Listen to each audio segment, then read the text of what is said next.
السلام علیکم ورحمۃ اللہ وبرکاتہ۔ امید کرتا ہوں کہ آپ حضرات خیریت سے ہوں گے۔ ناظرین، کچھ لوگ اذان سے پہلے صلاۃ والسلام پڑھتے ہیں۔ کیا اذان سے پہلے صلاۃ والسلام پڑھنا جائز ہے؟ تو اس سلسلے میں شریعت مطہرات کا حکم کیا ہے؟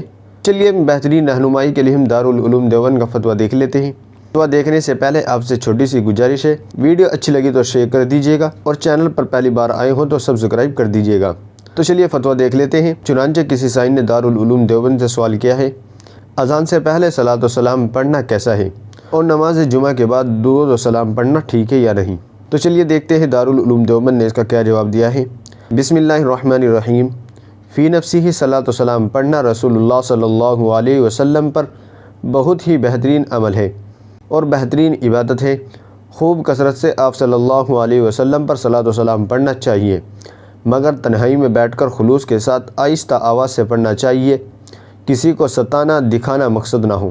درود شریف کا موقع و محل اذان سے پہلے یا نماز جمعہ کے بعد مائک پر صلاۃ والسلام پڑھنا نہ تو نبی کریم صلی اللہ علیہ وسلم سے ثابت ہے اور نہ ہی صحابہ اکرام اور تابعین سے اور نہ ہی ائمہ اربعہ سے اور نہ ہی بزرگان دین سے ثابت ہے۔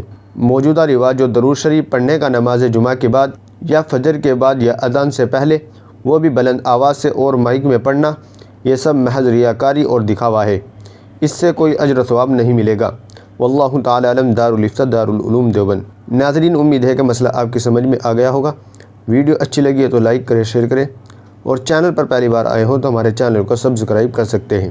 ویڈیو اچھی لگی ہے تو لائک کریں، شیئر کریں اور چینل پر پہلی بار آئے ہوں تو ہماری اس طرح کی ویڈیو پانے کے لیے ہمارے چینل کو سبسکرائب بھی کر سکتے ہیں۔